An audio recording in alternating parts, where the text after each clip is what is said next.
Hi, you're listening to After Dinner Conversations, short stories for long discussions. What that means is we get short stories, we select those short stories, and then we discuss them specifically about the ethics and the morality of the choices the characters and the situations put us in. Why did you do this? What makes you do this? What makes us good people? What's the nature of truth, goodness, all of that sort of stuff. And hopefully we're all better, smarter people for it and learn a little bit about why we think the way we think. So thank you for listening.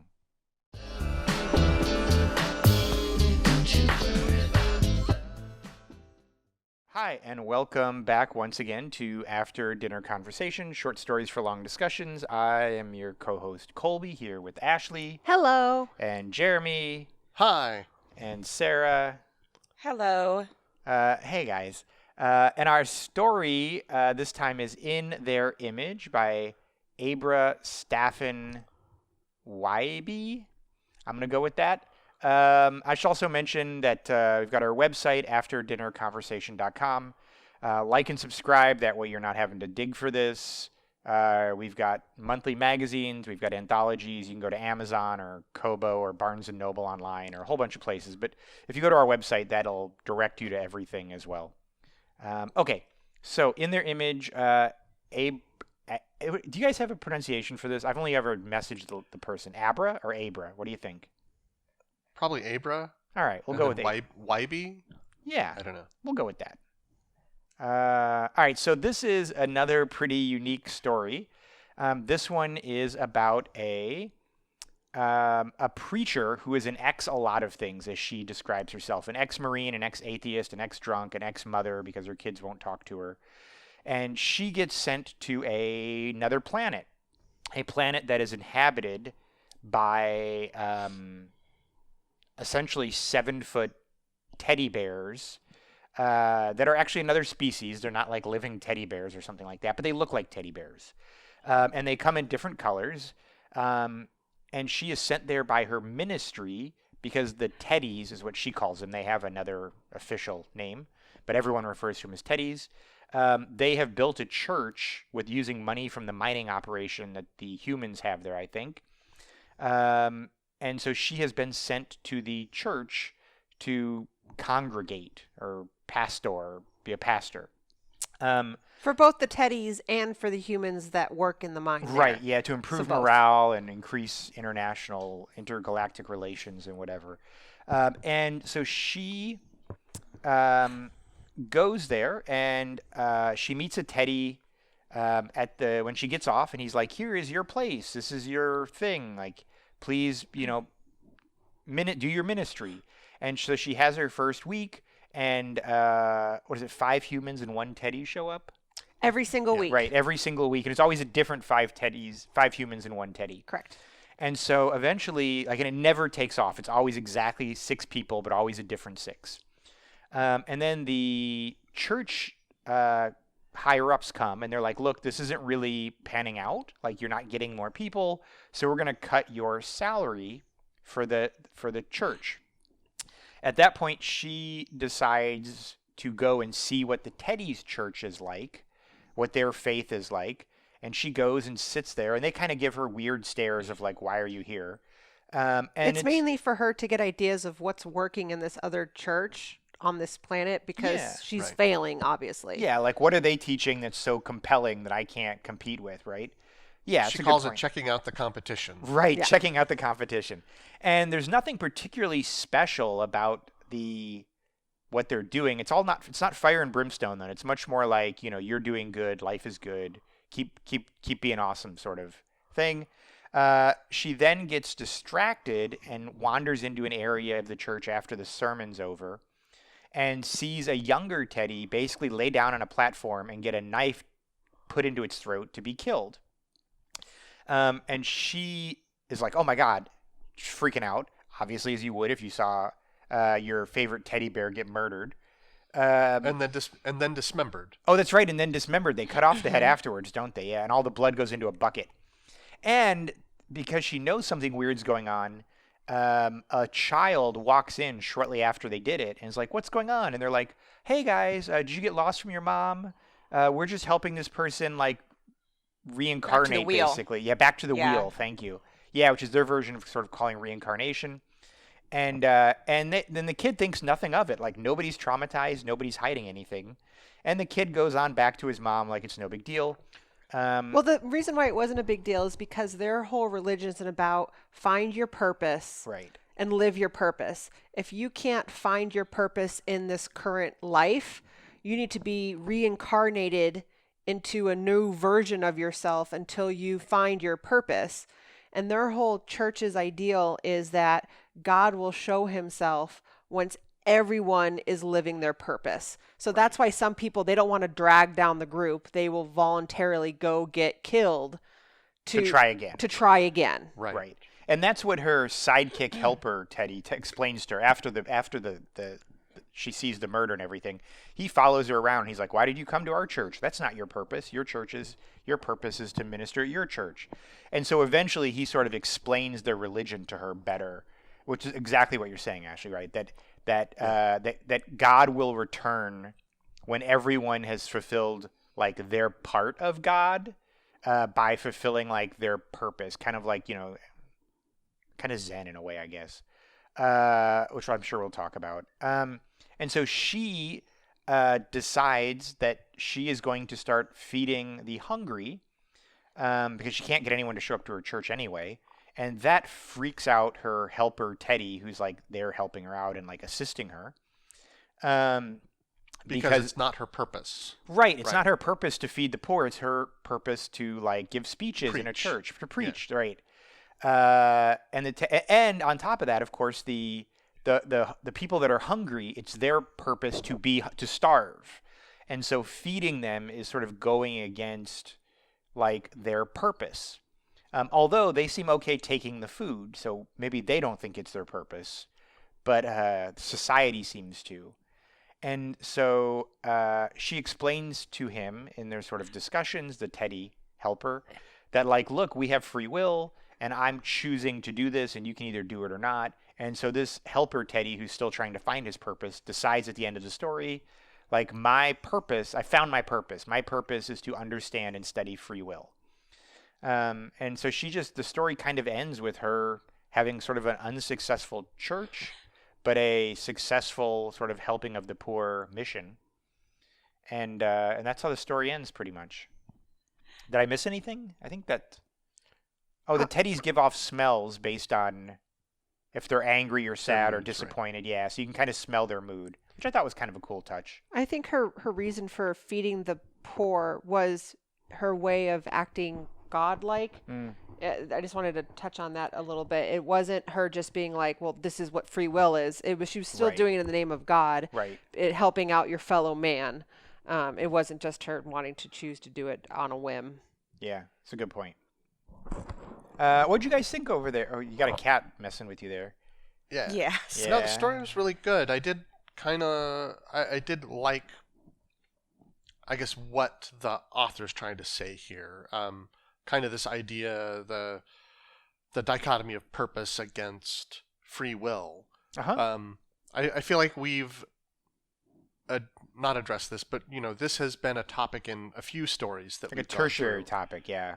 Yeah. Like a secondary topic in a lot of stories, yeah. And this one, I don't think free will is exactly the point of this story either, but yeah, I don't know. It's certainly part of it. Sarah, what did you think? When you're quiet, I think that usually means you got criticisms. No, I don't have criticisms. Okay. No, I enjoyed the story overall. I thought it was a really interesting way to discuss free will. And this whole idea of purpose is something that I think we tend to look for and kind of in popular culture talk about finding your purpose. And this is a really kind of extreme and different take on that. Yeah. It reminded me, actually, Ashley and I both bumped into a guy that was working on his PhD. And one of the things that I think we've talked about this, not during a podcast, but just in general, he was doing cross-cultural views on morality. And he basically was interviewing Buddhist monks on the trolley problem. And the beginning monks, the ones that were the lower level monks, their answer was, well, you pull the lever and you don't let the people die, right? You take one death instead of 5. The senior monks, the ones that were, in their 40s or 50s, they were like, I would do nothing. And he's like, oh, because you don't want to interfere. And he's like, no, because that's the way. Like, they're supposed to be on that track. That train is supposed to be coming. They're supposed to die. Right. And so it's not that I don't want to help them, but it's not appropriate for me to change sort of the path in sort more of a deterministic view. Right. That like, maybe they're being punished for what they've done in a past life, or maybe like life is, and the kind of the way that the teddies mean purpose is the way I took it, right? Like life is, and it's my job not to fuss with it, but to sort of be like water going down a river, right? You bend when you bend and you move when you move, but you're really, I don't know, natural. If You're that's a better way to going say it. with the right. You're going with the flow. Things happen as they happen. Right. And we don't really have an influence on them. Or even if we could, we shouldn't, because it would be like a flower trying to not be flower-like. Right? I thought it was interesting on how they both acknowledge God. From the viewpoint of the pastor, she's like, God is with us now and helping guide us, and we have to repent for our sins. Whereas the teddies were like, God is not amongst us. We have to live to Make ready for it. To our purpose. And then he will show himself. It was just a really completely opposite view of how God is in their lives. So on one hand, you have the teddies who have to fulfill this purpose so that God will show himself. Whereas we try to live in God's image, Like in the copy him, pastor's view, right. Being a good person and following his Right. teachings, and to repenting for your sins and doing all of these things in order to attain enlightenment, or in order to achieve Best mere goodness. the afterlife, I guess. Right. Yeah. Right. just the opposite view of when God is entered into Yeah. the picture. I thought that was interesting. I also find it interesting that a lot of times we say we had God-given gifts. And Oh, yeah. I thought that was kind of interesting that they're like, this is my purpose. And just different ways, again, of bringing God into the picture. God gifted me with these gifts. Or are you trying to find your purpose so that God will show himself and to then move you forward? It was just interesting. But you hear people say that sometimes. Like, you'll hear someone say, like, this is what I was meant to do. Yes. Right? And not just in a religious standpoint. Like, I was meant to be a mother, or I was meant to be a coach, or I was meant to, like, this feels so right. It feels like what I was born to do. Right? Which is kind of a way of saying purpose. And so it's not like we don't have a version of that. We just have a less doctrinal. Yeah, we talk about our calling. Right, sure. Like when we talk about being teachers, we talk about the teaching profession. It has to be a calling. Like you have to feel passionate about it. Otherwise, it's going to be a very difficult job. And I think most professions are, like, a lot of people would say that about their own profession. And so the interesting thing is, I feel like we're very free to change our minds about our calling and our purpose. Like, I've changed careers. Right. Yes. Once. I would say I've completely changed careers one time in my life. So, and that's after like a 15-year,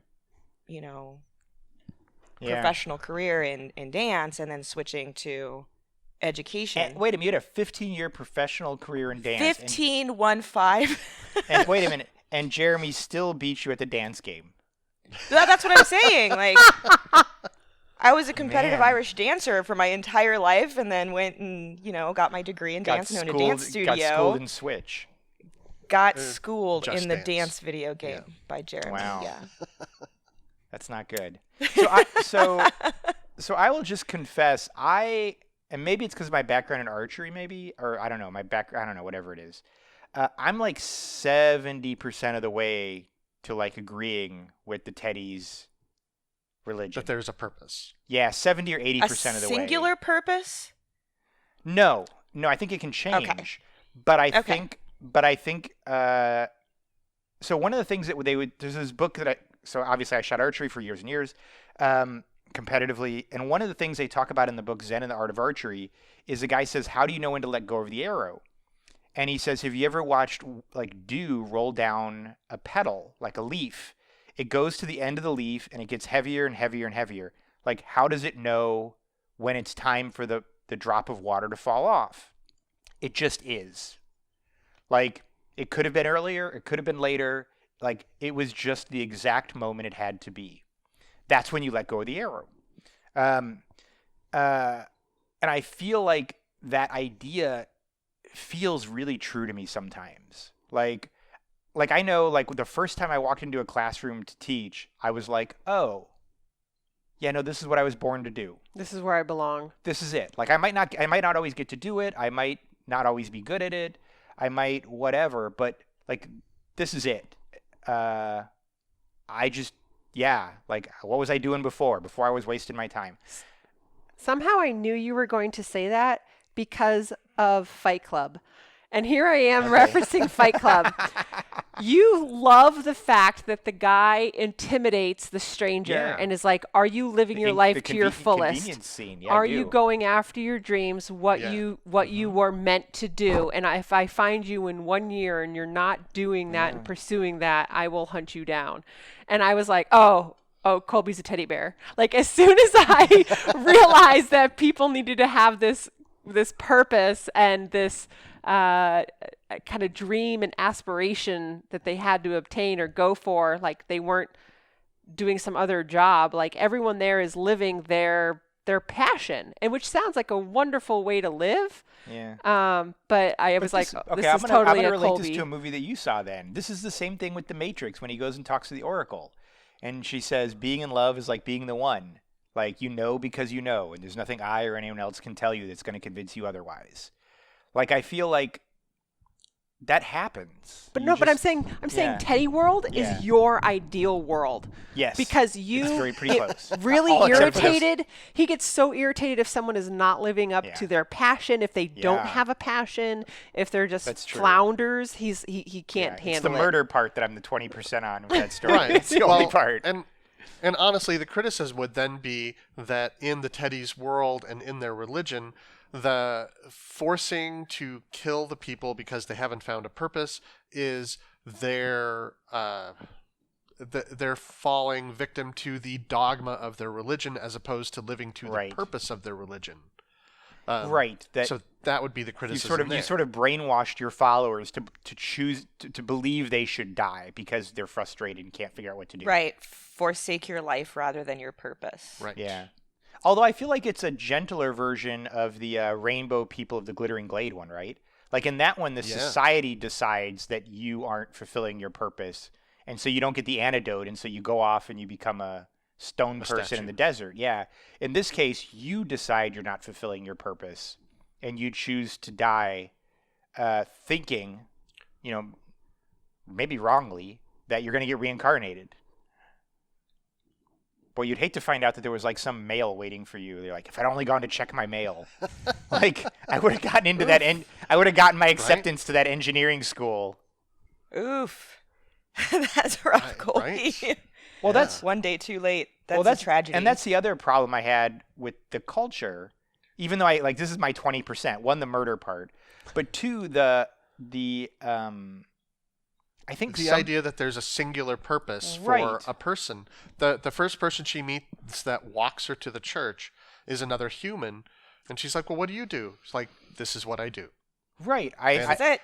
I help people become adjusted to the culture. Right. And that's all they're allowed to do, or all they feel safe doing, not because they've bought into this, but because the dogmatic portion of the religion says, if you stray from your purpose, we're going to kill you. Hi, this is Colby, and you are listening to After Dinner Conversation, short stories for long discussions. But you already knew that, didn't you? If you'd like to support what we do at After Dinner Conversation, head on over to our Patreon page at patreon.com/After Dinner Conversation. That's right, for as little as $5 a month, you can support thoughtful conversations like the one you're listening to. And as an added incentive for being a Patreon supporter, you'll get early access to new short stories and ad-free podcasts, meaning you'll never have to listen to this blurb again. At higher levels of support, you'll be able to vote on which short stories become podcast discussions, and you'll even be able to submit questions for us to discuss during these podcasts. Thank you for listening, and thank you for being the kind of person that supports thoughtful discussion.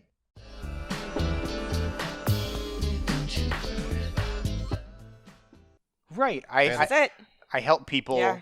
become adjusted to the thing, to the culture. Right. I And find- that is Yeah. that's all they're allowed to do, or all they feel safe doing, not because they've bought into this, but because the dogmatic portion of the religion says if you stray from your purpose, we're going to kill you. Right. And you should want I to don't die. Or at the very least, you Yeah. should want to die. Which yeah, that's, you're that's bringing back volunteering. Which brings back the whole Fight Club thing, like the fact that you often mention like there's such a waste of people not living their purpose. Like you're like Yeah. they're a waste of space. Yeah. And so I'm surprised you're so like, oh, they really shouldn't. You're so against the whole murder part. I think You'd it be like, takes- oh, just get rid of all those people, like Well, but I not also, living passionately. But I think it takes time. Like, I think it's fair if you might be 65 years old before you realize, like, oh, I really like this. yeah. Like, and that's okay. Like, everyone, And kind of moves at their own speed. Right, and it's not necessarily a problem with the people, it's a problem with the culture that they're in, where people are not being afforded opportunities to Sure. find what they are passionate about, for a number of societal reasons. Sure. There's- So it isn't that we should go and murder them all because they haven't found their purpose. It's a deeper problem we need to solve to allow them to find their purpose. Mm. Which I do like how one parts of the story is she has to fire her cleaning crew because they lost their funding, and the other teddy bear is like, no, we have other people. We're gonna help cleaning because that's not your purpose. Your purpose is to preach. To preach. And so how great would that be to have such a great network of support to help you so you can focus on your passion? That was really kind of awesome. That's right. A good side of it is like, this is not your purpose, so we'll have somebody come in whose purpose it is to clean and Help. let them do that. Yeah. Yeah. The only thing that I thought was a little bit weird about this story, and it's not the fault of the author, it's just a failing of the world that was created, is it takes into account no ability to lie. Like, you could just be like, my purpose is to be a bank robber. Like, it reminds me a little bit of like the sort of eugenics arguments in the early 20th century, where rich people would say like, no, I'm not rich because of government or because of some structural thing. I'm rich because I'm just smarter and more successful. And I'm not better than you. I'm just rich. And you're poor because that's nature. Nature made you poor. And like, you shouldn't be upset about it. You should see the nobility in your poverty, or like all that stupid stuff that like people would say. Like, I feel like that's the one thing that doesn't really gel in this culture, is they're assuming that nobody lies. I can see that. Because I would say my purpose is to be a porn star. I'm just saying. That's what I just decided that's my purpose. It's the furries, isn't it? My oh man, I knew we were going there. My purpose is to be a drunk, to be a day drinker. Oh my goodness. Yeah. Right, and where are those people? Although it was interesting that you bring that up, because part of the speech when they were But they can't lie because you could smell it if they were being. Oh, that's Oh, there you go. Wouldn't you be able to? I think you could. Yeah, I think Anyways, that's go back true. to what you were saying with the speech, though. right. So let me find it in the thing. Well, you think so an when- awkward erection is bad? Oh Like, at my least that you can pull a baggy shirt over. Like, if you actually Colby. can smell, like when someone's embarrassed or sad or hungry, like that's not good. Oh my. Okay, so goodness. when they were doing the funeral of the teddy that didn't have his purpose, Yeah. they went to their Bible and they started reading from it, and Yeah. May the wheel of incarnation bring you around to the part of God that you are meant to be. These are the purposes that we have known and recorded. And then starts listing off, these are the purposes that are allowed in their society. So There's no place for bank robbers. or Well, I porn mean, stars, there is just or- kind of an ellipse at the end, so we don't know if they continue they don't reading finish the list. and get to bank But- robbers and whatever That's a good Colby point. wants to be. Day I'm going to go with day drinker. Okay. I mean, Right. they did have the one teddy whose purpose was to starve. Yep. Right. So, right. And we don't know. It'd be an interesting thing to Right. And yet go the- through and what are these Right. approved purposes. And yet that teddy took food when it was offered to him in violation of their Right. purpose, right? So I don't know if the teddies that were starving believed their purpose was to starve. Yeah, that's an interesting question. Yeah. Let's look at some of our questions that we do have. See, I think we always cover a lot of these. Number 2 says, did the teddies' faith have a place for the sins of Christianity, like envy, lust, pride? How do you think the teddies would explain sin in their faith? Any thoughts? Well, deviating from your purpose. If you're jealous of somebody else, if you're Right. feeling envy of some other person and their purpose, then you would be deviating from your own. It didn't really seem like anybody was upset with their purpose aside from the starving person. Yeah. It just kind of seemed like they were all, even if they were upset about their purpose, again, the goal is everyone has to find their purpose Yeah. in order to have God come. So they're like, you know what? This really isn't my purpose, but I'm not going to let the team down because I don't want to die. So I just keep doing the shoveling or Yeah. the whatever, the trash picker upper. Yeah. It's hard. That's tough. yeah, It's tough I if mean, you want to I'm- be a dentist and you're like, Right. look, you're not very good at it, but you're an elf. I want to be a dentist. All right, that's an old reference, but I'm I going. thought he with wanted it. to be a lawyer. Oh no, you're. No, he that's wanted to be a Rudolph dentist. Elf. Yeah, he wanted to be a dentist, Yeah. and he's like, "But you're an elf. You help me make toys for the children." He's like, "But I want to be a dentist." I was thinking the elf from the. Oh yeah, what was that from other Bad movie? Santa. No, not Bad Santa. No. It was one of the any of them where he wanted to be Yeah. a lawyer instead. Oh, that's right. But basically the same idea. Yeah. One of the things that we hadn't talked about is what do you think about it as a caste system? Do you think that's an appropriate analogy, or do you not an appropriate analogy? It's Like hard the way to they tell have it without in more India. information. Yeah. Yeah. Yeah, it could be partly a caste system. We don't know because it isn't. We don't. From the story, there isn't enough information that people born in a certain area or of certain heritage, if they're explicitly in another caste. Are you stuck being a woodworker if your dad's a woodworker? Right. Yeah. It seems as though they're allowed to choose their purpose. Yeah, because the helper's general. getting to choose. Yeah. Hmm. That's a good But there point. might be a caste or class system within there that limits their choices, certainly.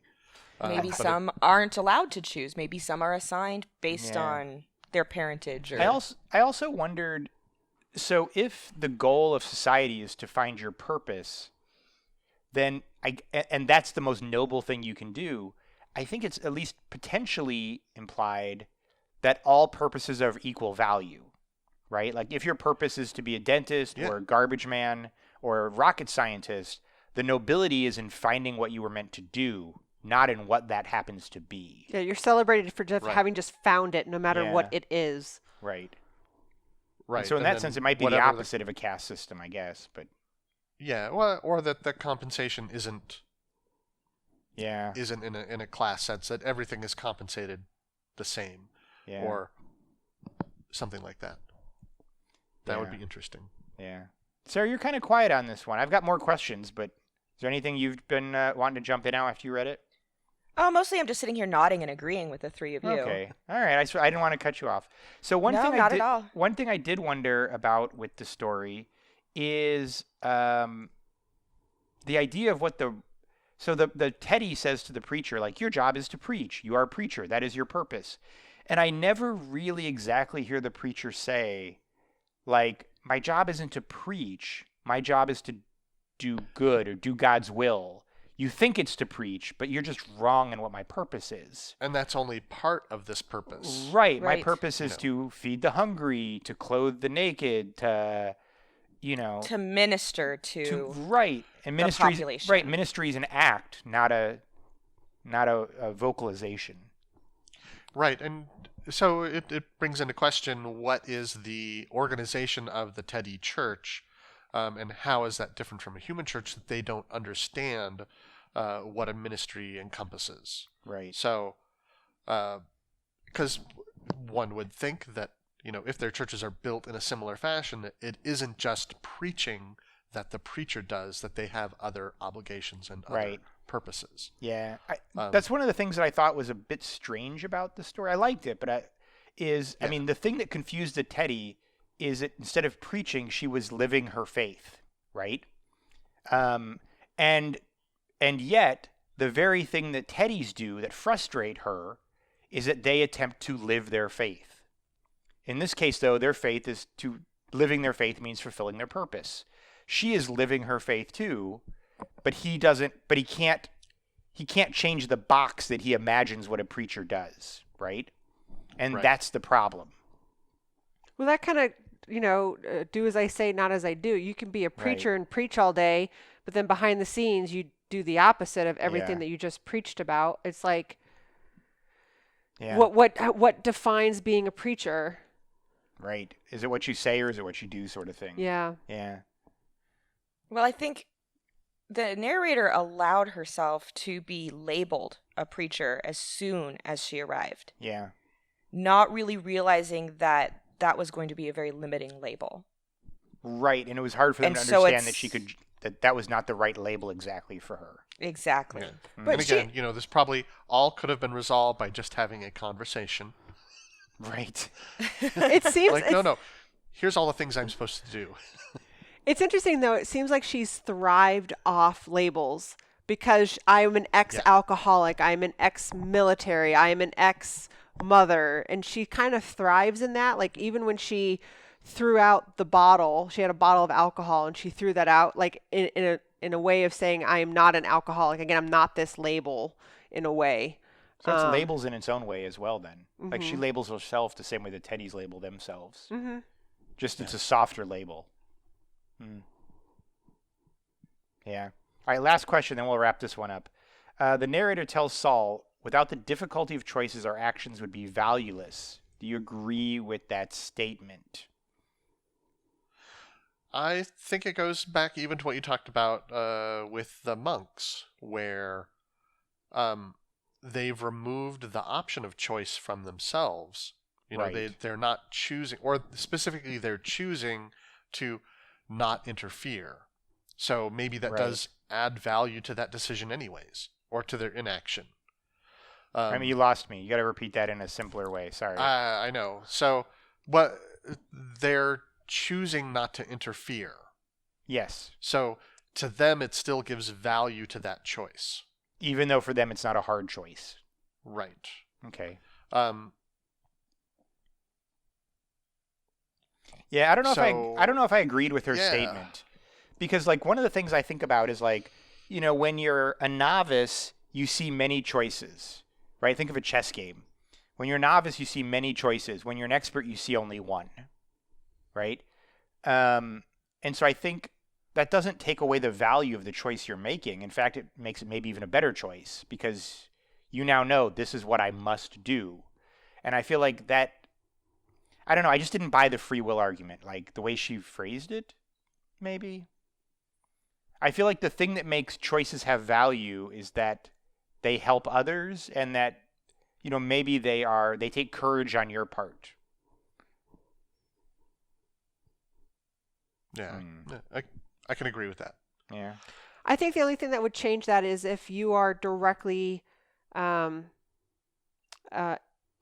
somehow your decision affects you. So for example, with the monks, them not pulling the handle or not, it doesn't affect them either way, their choice to abstain.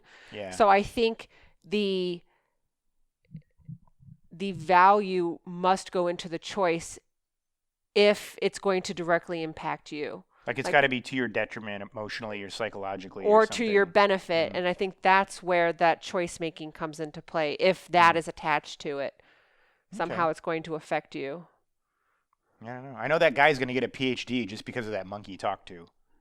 Because I think that's what makes I think a lot of our decisions difficult is not making a choice. It's how that action will affect you. How you get the sort of fallout from that action. Yeah. Or Yeah. externality. Boom. Right. Quoting last week. Wow. I was thinking about free will in terms of religion at all. Yeah. So she's a minister. She's a Christian, right? Mm-hmm. Some version of that, it seems like, yeah. Okay. So baked into all of these religious philosophies is promise of reward, threat of punishment. Is that really free will? Is that really a difficult choice if you're making a choice because you're scared of being punished? Well, I think that's the idea of Christianity as she understands it. That is that you're sort of born a sinner and that you must struggle to not sin. And the choice of not sinning is your valuable salvation sort of thing, right? Like, and she talks about that, like her sermons are always about repenting and about, asking for God's forgiveness. But if you're taking the Teddy standpoint, there is no forgiveness to ask for because there is no wrong choice exactly once you've sort of found where the water should flow. Well, there is no God to begin with. God that's isn't even true. around until after everyone Yeah. finds their purpose. So there is no repenting, yeah. There's just the teddy bear murder. Right.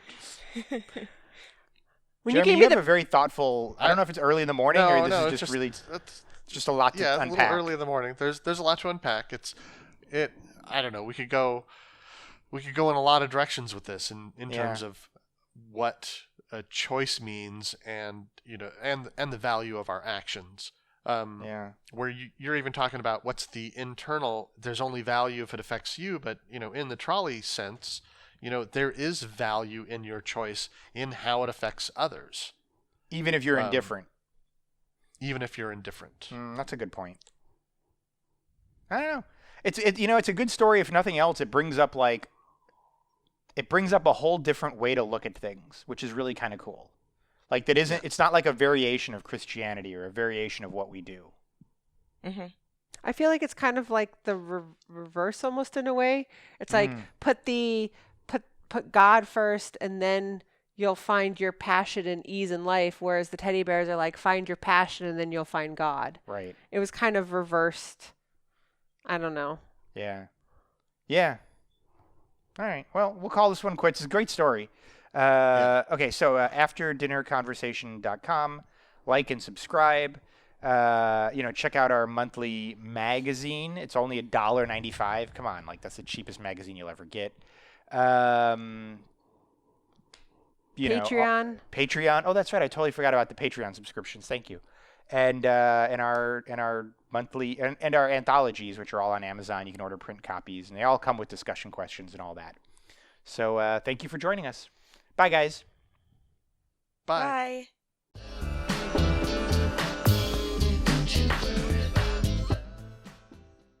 If you've enjoyed listening to this, please like and subscribe.